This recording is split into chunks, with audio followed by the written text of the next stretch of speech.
প্রিয় ছাত্রছাত্রীবৃন্দ, স্বাধীন বাংলাদেশের অভ্যুদয়ের ইতিহাসে একটি গুরুত্বপূর্ণ অধ্যায় হচ্ছে ৭ই মার্চের ঐতিহাসিক ভাষণ। আজ আমি তোমাদের উদ্দেশ্যে জাতির পিতা বঙ্গবন্ধু শেখ মুজিবুর রহমানের ৭ই মার্চের ঐতিহাসিক ভাষণ সম্পর্কে আলোচনা করব। প্রিয় ছাত্রছাত্রীবৃন্দ, ৭ই মার্চের ভাষণ বিশ্বের ইতিহাসে একটি বিরল ভাষণ। এই ভাষণের তাৎপর্য ও গুরুত্ব বর্ণনা করে শেষ করা যায় না। এই ভাষণ আমাদের জাতির পিতা বঙ্গবন্ধু শেখ মুজিবুর রহমানকে বিশ্বের বুকে এক অনন্য বা অসাধারণ মর্যাদায় ভূষিত করেছে। প্রিয় ছাত্রছাত্রীবৃন্দ, আসলে ৭ই মার্চের ভাষণ জাতির পিতা বঙ্গবন্ধু শেখ মুজিবুর রহমানের এক অসাধারণ বা অনন্য সাধারণ ভাষণ। বিশ্বের বিভিন্ন জাতির জীবনে কোনো কোনো নেতার ভাষণ জাতির ইতিহাসকে পাল্টে দিয়েছে। উদাহরণস্বরূপ, আমেরিকার প্রেসিডেন্ট, মার্কিন যুক্তরাষ্ট্রের প্রেসিডেন্ট আব্রাহাম লিঙ্কনের গ্যাটিসবার্গ অ্যাড্রেস উল্লেখযোগ্য।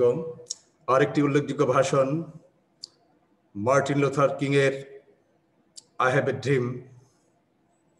ঠিক তেমনি বিশ্বশ্রেষ্ঠ একটি ভাষণ আমাদের জাতির পিতা বঙ্গবন্ধু শেখ মুজিবুর রহমান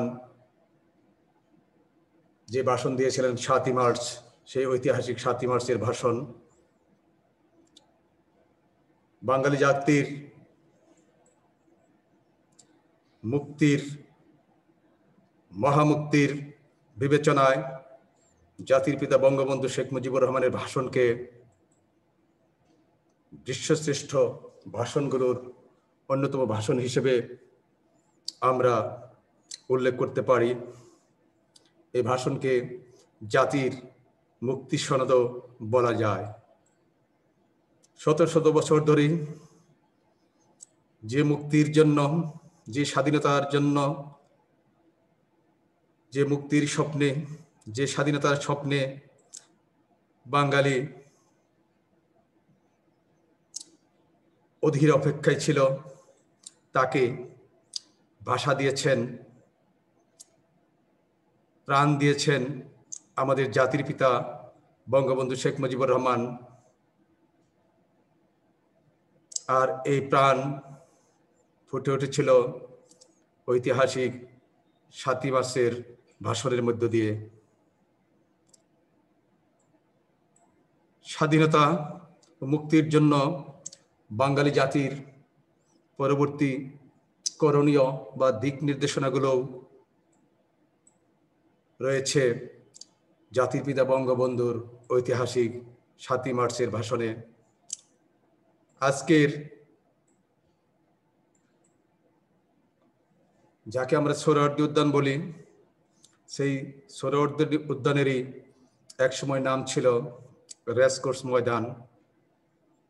আজকে যেখানে শাহবাগের শিশু পার্ক রয়েছে, সেখানেই ১৯৭১ সালে ৭ই মার্চ বক্তৃতার মঞ্চ তৈরি হয়েছিল এবং এই ঐতিহাসিক মঞ্চ থেকেই বজ্রকণ্ঠে উচ্চারিত হয়েছিল জাতির পিতা বঙ্গবন্ধু শেখ মুজিবুর পথ ধরো, বাংলাদেশ স্বাধীন করো, ভাইয়ের পথ ধরো, বাংলাদেশ স্বাধীন করো, বাঁশের মাঠে তৈরি করো, বাংলাদেশ স্বাধীন করো, বীর বাগানে অস্ত্র ধরো, বাংলাদেশ স্বাধীন করো।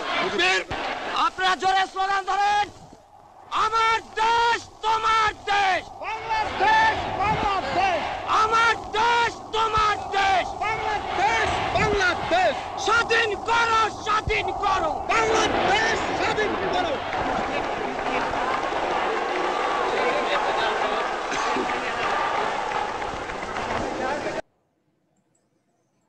প্রিয় ছাত্রছাত্রীবৃন্দ, ৭ই মার্চের ঐতিহাসিক ভাষণ জাতির পিতা বঙ্গবন্ধু শেখ মুজিবুর রহমানের একটি অসাধারণ বা অনন্য সাধারণ বক্তৃতা।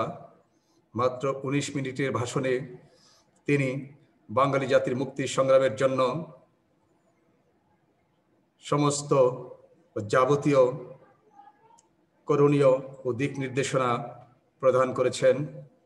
প্রকাশ্য বা আনুষ্ঠানিকভাবে স্বাধীনতার ঘোষণা না দিলেও এই ভাষণের মধ্য দিয়ে কার্যত তিনি এদেশের স্বাধীনতার কথাই ঘোষণা দিয়েছিলেন। আজ আমি বঙ্গবন্ধু ৭ই মার্চের ভাষণের কিছু বৈশিষ্ট্য এবং এর গুরুত্ব ও তাৎপর্য সম্পর্কে সংক্ষেপে আলোচনা করব। প্রিয় ছাত্রছাত্রীবৃন্দ, জাতির পিতা বঙ্গবন্ধু শেখ মুজিবুর রহমান তার ঐতিহাসিক ৭ই মার্চের ভাষণের মধ্য দিয়ে সুদীর্ঘ ২৩ বছর স্বৈরাচারী পাকিস্তানি শাসক গোষ্ঠী বা পাকিস্তান সরকারের সীমাহীন জোর জুলুম, নিপীড়ন, নির্যাতন, শোষণ, বঞ্চনা ইত্যাদির করুণ চিত্র ফুটিয়ে তুলেছেন। পাশাপাশি ইয়াহিয়া খানের নির্বাচিত দলের তথা বৈধ জনপ্রতিনিধিদের কাছে ক্ষমতা হস্তান্তরের অনীহা বা অবজ্ঞার কথাও তুলে ধরেছেন এই ৭ই মার্চের ভাষণের মধ্য দিয়ে।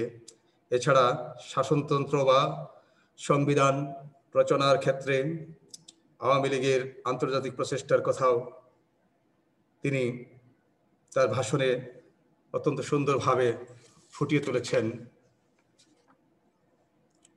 প্রিয় ছাত্রছাত্রীবৃন্দ,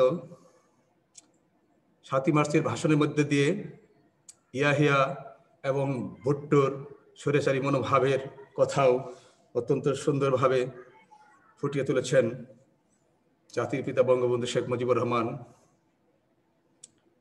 জাতির পিতা বঙ্গবন্ধু শেখ মুজিবুর রহমান তৎকালীন কুখ্যাত পাকিস্তানি নেতা জুলফিকার আলী ভুট্টো ও ইয়াহিয়া খানের অশুভ ষড়যন্ত্রের বিস্তারিত বিবরণ তার ভাষণের মধ্য দিয়ে ফুটিয়ে তুলেছেন। কিভাবে ইয়াহিয়া খান সংখ্যাগরিষ্ঠ দল আওয়ামী লীগকে পাশ কাটিয়ে বা আওয়ামী লীগকে অবজ্ঞা করে ভুট্টো খানের সঙ্গে ক্ষমতা আঁকড়ে ধরে রাখার জঘন্য চক্রান্তে লিপ্ত ছিলেন, তা ফুটে উঠেছে জাতির পিতা বঙ্গবন্ধু শেখ মুজিবের ৭ই মার্চের ভাষণের মধ্য দিয়ে। তাই তো তাকে আমরা বলতে শুনি, ১৯৭৭ সালে ৬ দফার আন্দোলনের ৭ই জুনে আমার ছেলেদের গুলি করে হত্যা করা হয়েছে। ১৯৬৯ আন্দোলনে আইয়ুব খানের পতন হওয়ার পরে যখন ইয়াহিয়া খান সাহেব সরকার নিলেন, তিনি বললেন দেশে শাসনতন্ত্র দেবেন, গণতন্ত্র দেবেন, আমরা মেনে নিলাম। তারপরে অনেক ইতিহাস হয়ে গেল, নির্বাচন হলো। আপনারা জানেন দোষ কি আমাদের? আজকে আমি প্রেসিডেন্ট ইয়াহিয়া খান সাহেবের সঙ্গে দেখা করেছি, আপনারা জানেন, আলাপ আলোচনা করেছি। আমি শুধু বাংলার নয়, পাকিস্তানের মেজরিটি পার্টির নেতা হিসাবে তাকে অনুরোধ করলাম 15ই ফেব্রুয়ারি তারিখে আপনি জাতীয় পরিষদের অধিবেশন দেন। তিনি আমার কথা রাখলেন না, তিনি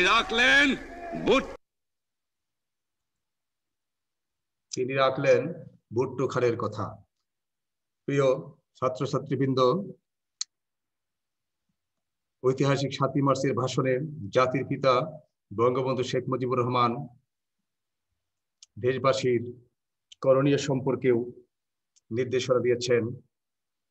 ৭ই মার্চের ভাষণে দেশের কোর্ট কাচারি, অফিস আদালত, শিক্ষা প্রতিষ্ঠান ইত্যাদি অনির্দিষ্টকালের জন্য বন্ধ ঘোষণা করা হয়।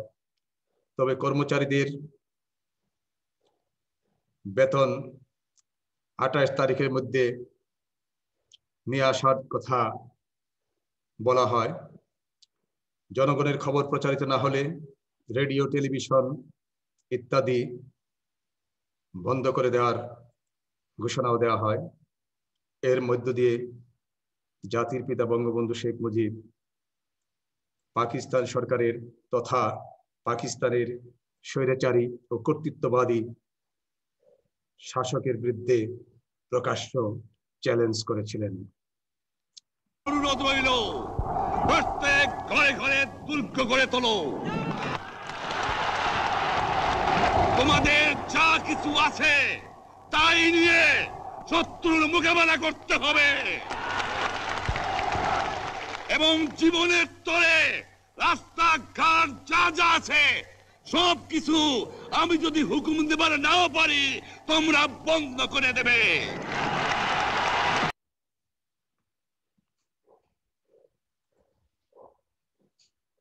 7 মার্চের ভাষণের মধ্যে দিয়ে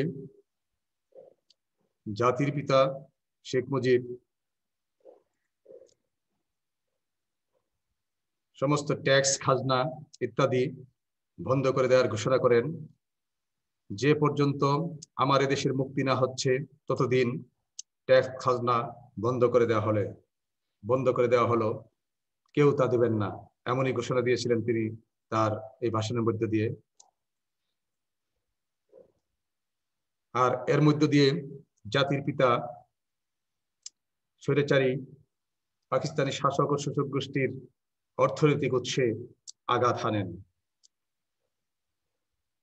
জাতির পিতার 7 মার্চের ভাষণের আরেকটি উল্লেখযোগ্য এবং গুরুত্বপূর্ণ দিক হচ্ছে সাম্প্রদায়িক সম্প্রীতি প্রসঙ্গ।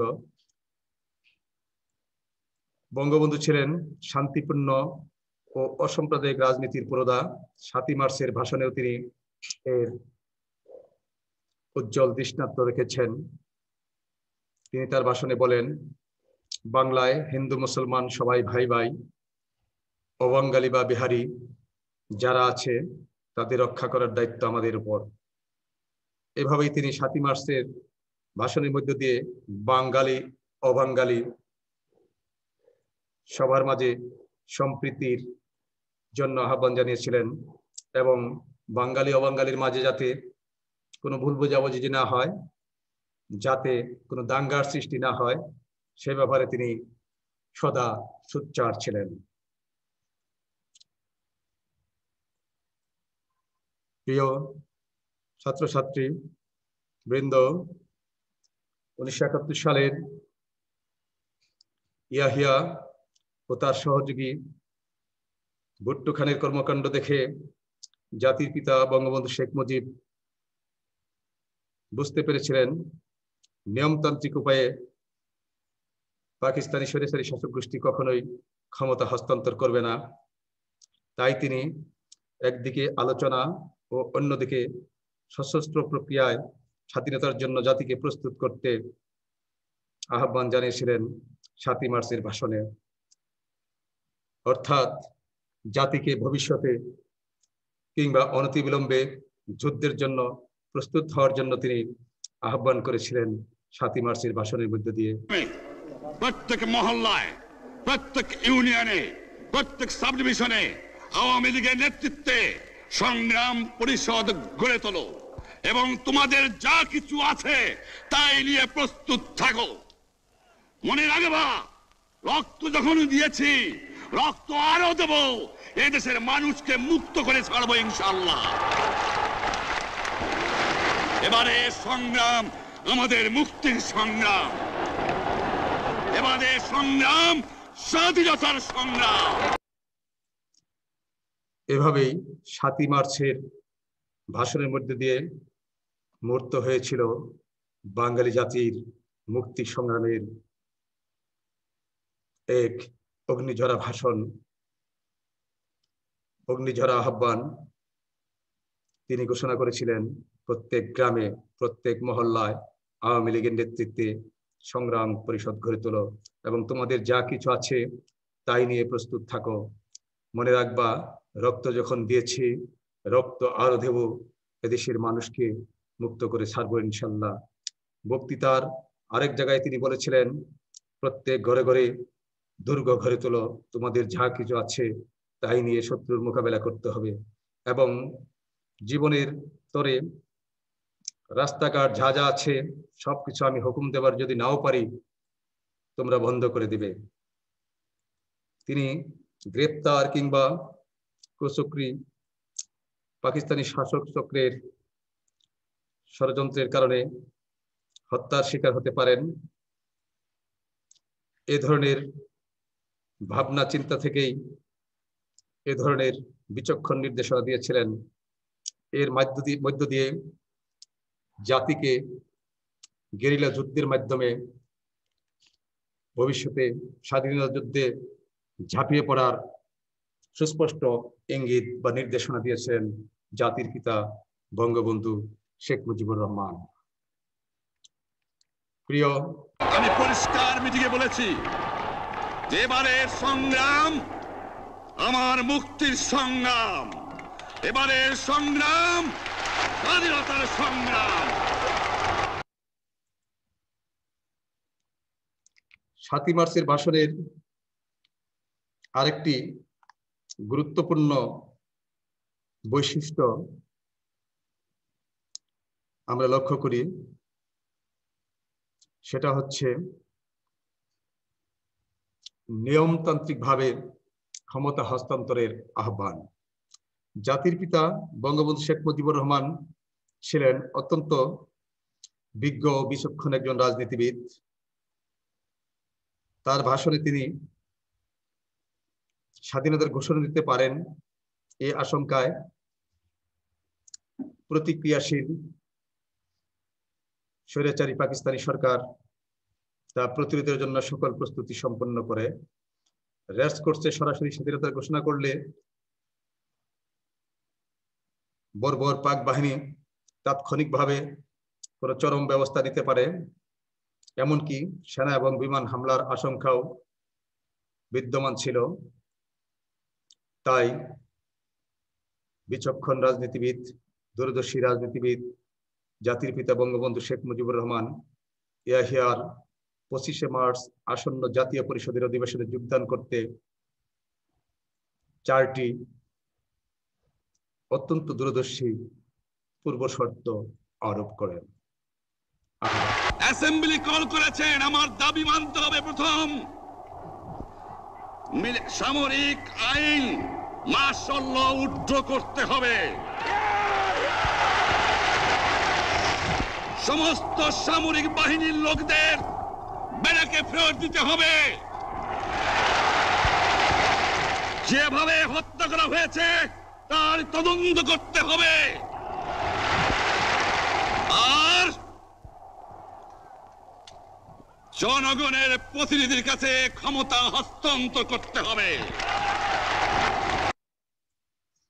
সামরিক শাসন প্রত্যাহার, গণপ্রতিনিধিদের কাছে ক্ষমতা হস্তান্তর, সেনাবাহিনীর গণহত্যার তদন্ত, সৈন্যদেরকে ব্যারাকে ফিরিয়ে নেওয়া, এই যে দাবিগুলো, এই দাবিগুলো মেনে না হলে জাতির পিতা শেখ মুজিবুর রহমান অসহযোগ আন্দোলন অব্যাহত রাখার আহ্বান জানান। আসলে এগুলো ছিল তার একজন দূরদর্শী এবং বলিষ্ঠ নেতার হিসেবে তার উজ্জ্বল দৃষ্টান্ত। প্রিয়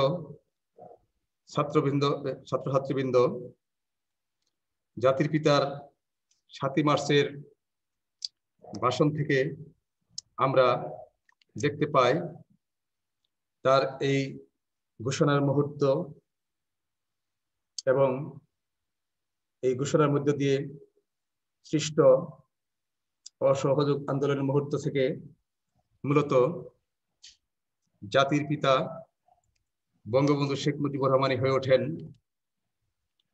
সরকার প্রধান এবং তার ধানমন্ডিস্থ বাসভবন পরিণত হয় ব্রিটিশ প্রধানমন্ত্রীর 10 নং ডাউনিং স্ট্রিটের অনুরূপ।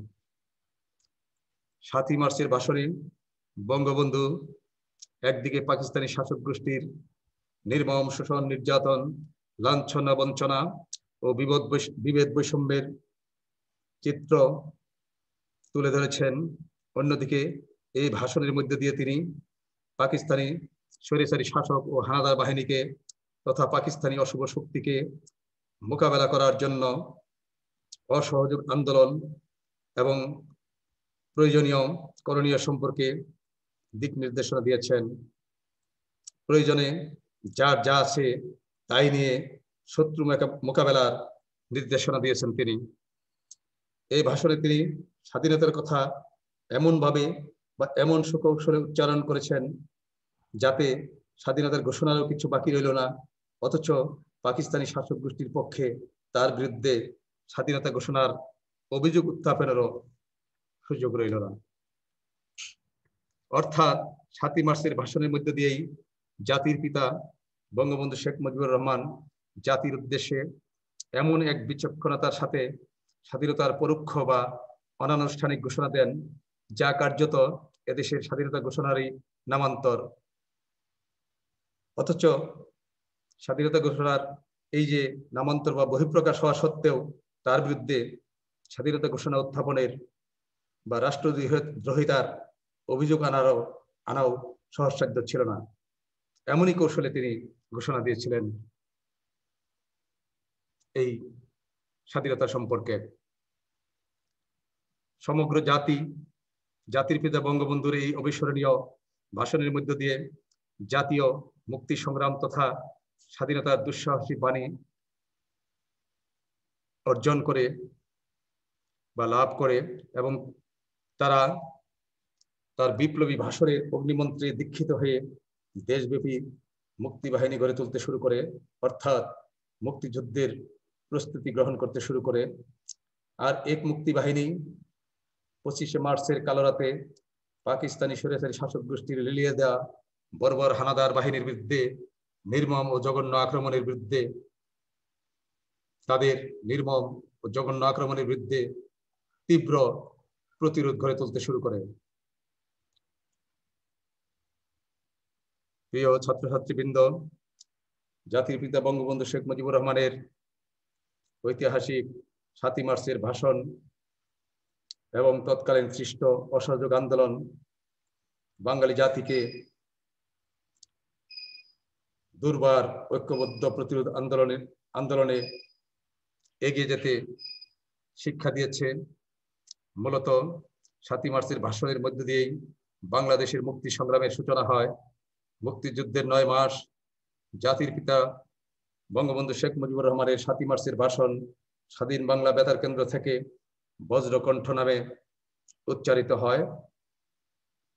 হয়, যা বাঙালি জাতিকে মুক্তির অগ্নিমন্ত্র তথা স্বাধীনতার আপসীন সংগ্রামে উদ্বুদ্ধ করেছে।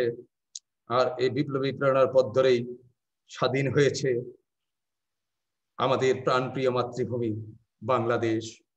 বিশ্বের মানচিত্রে মাথা উঁচু করে দাঁড়িয়েছে বাংলাদেশ। স্বাধীন ও সার্বভৌম রাষ্ট্র হিসেবে আত্মপ্রকাশ করেছে আমাদের প্রিয় ভূমি, আমাদের প্রিয় মাতৃভূমি বাংলাদেশ। ধন্যবাদ সবাইকে, ধন্যবাদ। আল্লাহ হাফেজ।